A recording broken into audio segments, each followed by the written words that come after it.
Ele é um dos vereadores mais atuantes na cidade de Machado, muito conhecido, popular e professor. Vamos conversar com o professor Cleiton. Meu nome é Carlos e este é o Machado na TV. Tudo bem, Cleiton? Tudo bem. Muito prazer estar aqui conversando com você. Demorou, mas conseguimos. Você está sempre ocupado. Vida de vereador não é fácil, ainda mais somada ao trabalho de professor. Vamos começar por partes. Vamos falar resumidamente como começou a sua carreira de professor. Como foi? Então, prazer estar com você, Carlos. Me desculpe, eu sei que você já tentou falar comigo muitas vezes, mas você colocou muito bem. Em função de inúmeras atividades que a gente exerce, às vezes o tempo é complicado, a gente não consegue. E eu disse que o dia que eu tivesse condições, eu entraria em contato com você para poder te dar um máximo de atenção e deixar disponível o tempo que você pudesse fazer a sua entrevista. Bom, na verdade, eu quero começar um pouquinho antes de estar professor, né? Eu sou filho de comerciante, meu pai, o saudoso Valdemar, Dona Gilce, dono de restaurante em Machado por mais de 40 anos. Eu comecei minha vida lá, né? Trabalhei com meus pais desde criança, comecei a trabalhar por volta de 9 anos, 10 anos, meu pai já colocava os filhos todos para trabalhar. E fiquei com meus pais até completar meus 18 anos, foi quando eu fui para a Força Aérea Brasileira. Eu servi aeronáutica em Pirassununga nos anos de 88 a janeiro de 91. Que legal. Então, eu fui militar da FAB durante 3 anos. Com a entrada do presidente Fernando Collor, eu tinha passado um concurso, ele entrou com outro concurso. Eu resolvi abandonar a carreira militar, que é uma carreira que eu tinha paixão, tenho grandes amigos até hoje, vou sempre a Pirassununga, inclusive. E voltei para Machado para encerrar as atividades do bairro do meu pai, que já estava se aposentando. E em outubro de 91 eu fui contratado como vendedor da Santa Amália. Eu fui trabalhar em Juiz de Fora, meu irmão fazia medicina, o saudoso Dr. Neto, que foi médico de Machado por muitos anos, fazia medicina em Juiz de Fora, e a Santa Amália estava precisando de um vendedor lá. Eu até então nunca tinha trabalhado com venda externa, sempre trabalhei internamente, né? Então, vendendo cachaça, enfim. E eu fui ser vendedor da Santa Amália em Juiz de Fora por algum tempo, depois eu fui ser o primeiro vendedor da Santa Amália do estado do Rio de Janeiro. Primeiro? Eu e mais um cara de Bom Jardim de Minas, o saudoso Chico Manteiga. E eu fui trabalhar de vendedor no estado do Rio, fiquei lá por um tempo, retornei a Machado em 94, onde eu trabalhei para Santa Amália em Caxambu, depois eu trabalhei em Alfenas, enfim. Fui trabalhar para L'Oréal Cosméticos, trabalhei na Crefresco, depois trabalhei 11 anos na L'Oréal Cosméticos. E eu tenho aí minha profissão de vendas desde 91. Só que quando chegou em 2001, as empresas cobrando, né, um curso superior, eu até então não tinha curso superior, já era casado, com 2 filhos, né? Eu não tinha ainda curso superior, as empresas estavam cobrando. E aí entrou a FUMESC na minha vida. Eu falo que eu tenho sangue da FUMESC, meu DNA da FUMESC. Eu faço parte da primeira turma da FUMESC, do primeiro curso da FUMESC, que é o curso de administração de empresas, né, o saudoso Cleuto, né, que eu tenho muita gratidão por tudo que ele fez por mim, a minha madrinha Rosane, a esposa dele, a viúva, e o Cleuto me incentivou muito a fazer o curso, e eu fiz administração com FIES, inclusive, concluí o curso em agosto de 2005. Faço parte da primeira turma, né? Fui o presidente do Grêmio, o Grêmio tem o nome do Cleuto, em homenagem a ele, e a nossa turma também tinha o nome do Cleuto. Grande professor. Uma pessoa que eu tenho o maior estima e carinho, né? Tenho muita gratidão por tudo que ele fez. E você vai fazer a faculdade, custe que custar, e de fato eu fiz a faculdade. Aí graduei em 2005, e em 2007 a FUMESC abriu o primeiro curso de pós-graduação. E eu iniciei isso também, a primeira turma de pós-graduação da FUMESC em 2007. Em quê? Em Gestão e Estratégia de Negócio. E dentro dessa pós-graduação, que é o MBA, eu fiz também a extensão para ser professor. Por quê? Em 2008, a faculdade Unis me chamou para substituir um professor. O Unis ele tem sede em Varginha, mas na ocasião ele tinha uma sede também em Silvanópolis. Tinha um curso de administração. E o coordenador lá, inclusive, foi meu professor, e é o atual prefeito de Serrania, nosso amigo Luizinho, né? O cara também que culpado de eu ser professor, você Luizinho. E o Luizinho me pediu, ao Cleiton, você substitui o professor lá, porque eu estou sem professor, meio de semestre, você foi um bom aluno de marketing, uma área que eu gosto muito e tal. Foi 2 meses, 2 meses. E acabei ficando lá 2 anos, né? Até encerrar as 2 últimas turmas do curso de administração de Silvanópolis, da qual eu ainda fui paraninfo de uma delas na época, né? tenho contato com meus ex-alunos até hoje. Ótimo. E aí, em 2008, a FUMESC também abriu um processo seletivo a professor, e eu prestei esse processo seletivo, e fui o terceiro ex-aluno do professor. O primeiro foi o Kleber, hoje pró-reitor do Instituto Federal, mora em Pouso Alegre, né, formado na FUMESC, e a Bruna Correia, que também foi ex-aluna e professora. E hoje eu sou, no curso de administração, acho que o professor mais antigo da FUMESC, estou lá quase 14 anos, né? Sim. E associei isso, né? Professor, vendedor, promotor de eventos, né? Que eu também faço alguns eventos em Machado. Em função da pandemia, nós tivemos que dar um tempo, né? Mas a minha vida, resumidamente, foi isso, né? Muito rapidamente, porque ela, graças a Deus, eu tenho boas histórias para contar. Mas é isso, a minha vida de professor começou dessa maneira. Interessante que o negócio, o comércio, o marketing e a comunicação sempre esteve no seu DNA, como você acabou de falar. Exatamente. Eu sempre fui muito expansivo, né?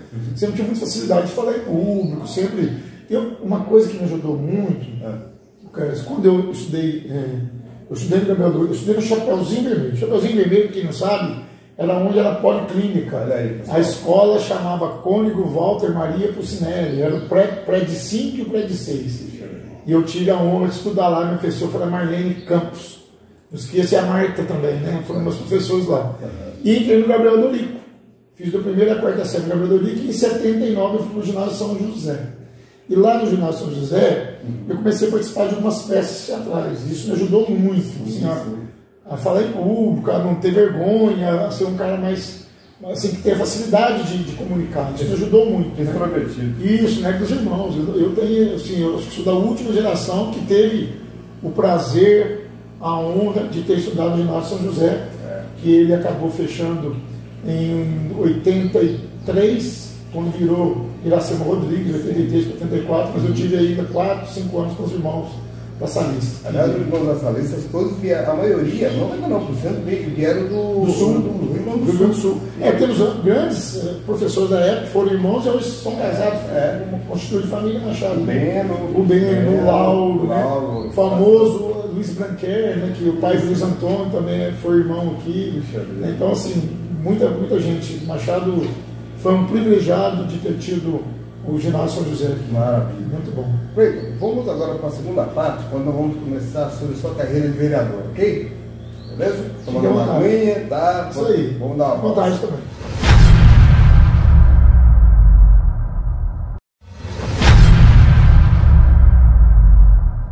Bom, e agora nós vamos conversar com o Cleiton, vereador.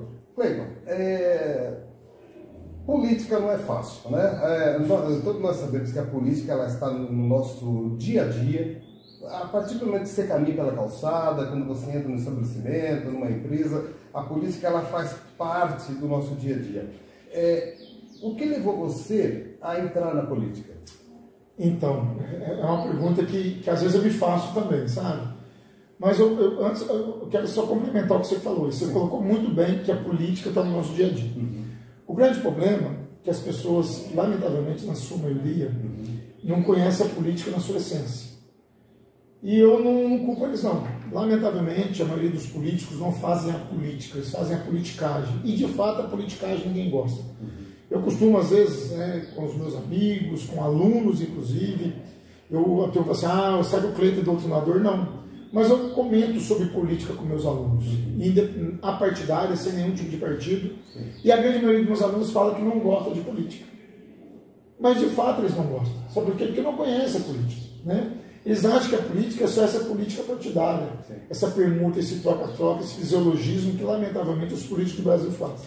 A política, para mim, é uma das mais nobres das ciências. E é o que você falou, a política nós fazemos no nosso relacionamento com a nossa esposa, com nossos filhos, com os nossos pais, no trabalho, no clube, jogando futebol, jogando um truque, tomando uma cerveja. Isso é política, né?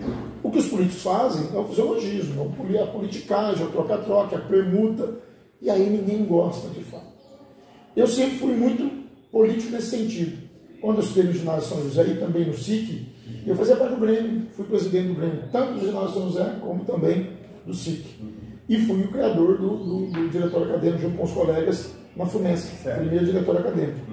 Mas eu nunca tinha me interessado para a política seja municipal, seja estadual, federal, enfim, eu nunca tinha me interessado e nunca tinha sido candidato a nada, até porque o meu irmão, saudoso Dr. Nery, né, médico, ele foi candidato e se decepcionou muito, e ele não ganhou. Acho que essa é uma das maiores frustrações da vida dele. Ele ficou muito triste depois que ele não foi eleito. Então, e a minha mãe ficou muito triste com isso. Porque ele ficou triste, minha mãe falou assim, não quero filho meu nunca mais mexendo com isso. Mas eu sempre fui muito ativo, eu sempre coloquei matéria em jornal, eu sempre participei dessa questão política, eu sempre fui muito crítico, sempre critiquei algumas ações dos políticos de Machado, dos políticos estadual, federal, enfim. Eu sempre fui muito atuante. E as pessoas falaram, por que você não entra na política? Eu me lembro, os meus colegas da L'Oréal, né, eu trabalhei na L'Oréal por 11 anos, que é a maior empresa de cosméticos do mundo, eles quando vinham a Machado, falaram, Cleito, você tem que ser candidato, porque até os cachorros que te conhecem. Onde a gente passa, ô Cleito, todo mundo te conhece. E também pela tradição da família, né, meu pai por ter sido dono de restaurante, e eu falei, não, cara, não quero mexer com isso não. Meu irmão mexeu, foi decepção, enfim. Quando chegou em 2016, a pressão começou a ficar muito grande, as pessoas falaram, vamos entrar e tal. E aí eu acabei aceitando o convite, né, do Davi Bonelli, do Erivelto, na época, de fazer parte de um partido na ocasião e me candidatar a vereador. Eu sou muito honesto em te dizer, Carlos. Eu sou uma pessoa assim, como as pessoas ou amam ou odeiam. Ninguém gosta do Cleito mais ou menos. Eu sei que tem muitos que odeiam, acho que até mais. Mas eu sei que tem muitos que gostam, né, do meu jeito de ser, por ser muito transparente, por ser muito autêntico. Eu não imaginava jamais ser eleito. E o que eu pensava é que eu seria talvez o primeiro suplente. Né? Eu vou lançar a candidatura, mas a minha mãe não deixava. Falou, não, minha mãe falou para mim, se você candidatar, eu não voto em você. Ela falou isso. Mas por quê, mãe? Não, porque o teu irmão ficou triste, se você não ganhar, você vai ficar triste também. Eu falei, mãe, o meu irmão, lamentavelmente, ele foi candidato, tendo a certeza que seria eleito. Essa foi a frustração dele. A certeza. E eu tenho certeza que eu não vou ser. Falei isso para ela. Ela ficou animada. Eu estava em Brasília e o último dia de inscrição, né, para essa candidatura era uma sexta-feira. Eu estava em Brasília, trabalhando para Santa Maria, eu prestava consultoria para o Grupo Helicorp, inclusive. E a minha esposa me ligou, quando você chegar, tua mãe quer conversar com você. E eu fui lá com ela, junto com a minha mãe, né? A gente tinha um café da tarde lá todo dia às 4 horas, a gente tomava um café da tarde com a minha mãe, que infelizmente faleceu agora dia 1º de abril. E aí a minha mãe me chamou e falou, olha, e eu não quero que você seja, mas também eu não quero tirar essa tua... Será que você está com vontade? Vai! Eu só não quero te ver triste se você perder. Certo. Ela falou isso para mim. Aí eu liguei para o Davi, que hoje é colega meu aqui da Câmara, inclusive, o professor Davi, juntamente com o Erivelto, que o irmão que eu ganhei, meu parceiro, a pessoa que tem o maior carinho. E ele foi lá ao apagar das luzes e fez a minha inscrição, né? E colocou meu nome lá para ser candidato e tal. E eu fiquei muito surpreso com a votação que eu tive. Que eu não imaginava, porque eu fiz a cirurgia bariátrica no dia 18 de agosto de 2016. E eu tive que ficar 30, 40 dias de repouso. E a campanha eleitoral começou exatamente no dia 18 de agosto. Nossa. Então eu não fui na porta da casa de ninguém. A minha campanha foi por Facebook. Eu usei o Facebook, as redes sociais que eu uso até hoje, eu amo as redes sociais. E minha campanha. E eu fui o segundo vereador mais votado, sem ter feito aquele trabalho de porta em porta, de conversar com as pessoas. Me surpreendi muito. Né? Isso me deixou bastante surpreso, feliz, né? Obviamente, né? Porque, poxa vida, nunca tinha sido candidato. E ser candidato, ser o segundo mais votado, independente da colocação de ser eleito, né? Para mim já era uma conquista muito grande. Sim. E o que aconteceu durante 4 anos me fez, eu falava, e aí eu quero reforçar, eu disse na minha campanha que eu não seria candidato à reeleição. E eu tive que quebrar essa palavra minha, lamentavelmente. Eu quebrei essa palavra minha, mas eu justifiquei por que eu fui. Né? Nós tivemos um mandato muito desgastante, né? Uma cassação do prefeito, que ninguém ficou feliz com ela. A primeira, eu acho. A primeira da história, eu fui autor da denúncia. Mas eu também fui processado inúmeras vezes pelo prefeito. Né? E eu precisava responder esse processo. E eu, para responder esse processo, eu queria estar aqui. Certo. Né? Responder e também ter despesas, né, com esse processo. E graças a Deus eu praticamente saí vencedor em todos, né? Ainda tem 1 ou 2 para ser arquivados aí. E por isso que eu me candidatei novamente. E estou em segundo mandato, fui o terceiro mais votado aí nesse segundo mandato também. Estamos aí fazendo um trabalho. Mas a minha vida política é isso. E é o que você falou. Mas eu queria falar uma coisa aqui. Você falou, ó, ser vereador, ser político não é fácil. Não é. E eu falo isso, quem é muito próximo de mim sabe, que eu falo, gente, todo mundo tinha que ser. Para mim, servir, como por exemplo, a pessoa serve o exército, servir ao município, tinha que ser igualzinho ao Sérgio Amado. Todo mundo tinha que ser um ano. Remunerado, tem que ser de graça também não, igualzinho no exército. Até para poder entender, até para poder contribuir, né? Porque, lamentavelmente, a grande maioria das pessoas não conhece o trabalho de vereador. Sim. E hoje, graças às redes sociais, isso melhorou muito, as pessoas têm acompanhado mais de perto, têm cobrado mais, têm fiscalizado mais, né? A gente fica feliz, mas ainda é muito pouco dentro do universo. Que, infelizmente, a grande maioria, vai lá, vota, se você perguntar para ele 6 meses em que ele votou, ele não lembra. Ele não cobra o vereador dele, ele não cobra o prefeito dele, ele não cobra o deputado, o senador, às vezes nem sabe quem é o deputado, o senador que ele votou. Sim. Ele acha que o compromisso dele é só de ir lá depositar o voto na urna, e não é. Não é. Eu tenho certeza que se as pessoas fossem mais atuantes como estão sendo hoje, esse país não estaria desse jeito. Sabe por quê? Sim. Nós somos muito passivos. A gente aceitou muita coisa, né, cara? A gente aceitou muita coisa. Sabe o que eu acho engraçado? Durante os anos 60, durante a ditadura, essa ditadura tem que ser analisada pelos dois lados, né? O lado da falta de liberdade de expressão e, ao mesmo tempo, algumas pessoas querendo plantar o comunismo. Mas tem que ser bem analisado isso aí. Mas parece que naquela época... Ela tem dois lados. Dois lados. Até parece que ela tem só um, né? Mas na verdade tem dois. E naquela época, parece que o jovem, as pessoas saíam à rua mesmo. Mas só despertou porque entrou uma ditadura militar. Senão não teria despertado. Que aí o povo se acomodou. Senão não teria despertado. E o que você falou, a liberdade de expressão era... Fala pro pessoal que eles não vão poder usar a rede social hoje pra você ver. Fala que vai ter uma regulamentação de rede social que as pessoas não podem falar o que querem. Pronto. Né? Fala para as pessoas que elas não vão poder ir para um barzinho e ficar até altas horas. Eles vão quebrar tudo. Né? Aí, assim, eu costumo dizer que muitas vezes as pessoas brigam muito mais pelos seus direitos que pelos seus deveres.